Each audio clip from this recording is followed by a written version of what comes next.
జిల్లా ఏటూరు నగర మండలం ముళ్ళకట్ట గోదావరి నది తీరంలో బర్డ్ ఫ్లూ పరిన చనిపోయిన కోళ్ల యొక్క కళేభారాలను 1000 సంఖ్యలో పడివేయడంతో పుణ్యస్థానాలకు వచ్చే భక్తులు ఇబ్బందులు పడడమే కాకుండా వ్యాధి సోకి చనిపోయిన కళేభారాలను తిన్న చేపల మూలంగా మనుషులకు సోకే ప్రమాదం ఉందని అధికారులు చర్యలు తీసుకోవాలని గోదావరి తీర ప్రాంత ప్రజలు నది స్నానానికి వచ్చే భక్తులు కోరుతున్నారు.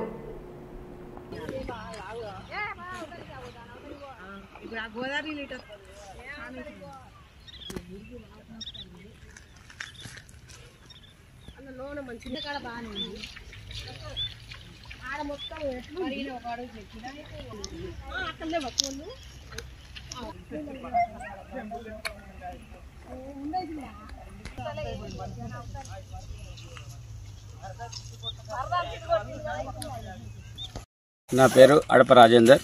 నేను ఒక గవర్నమెంట్ టీచర్ను. మేము అందరం కలిసి గోదావరి స్థానానికి వచ్చినాం. ఈ గోదావరి పరివాహక ప్రాంతం మొత్తం బర్డ్ ఫ్లూ వచ్చిన కోళ్లతో నిండి ఉన్నది.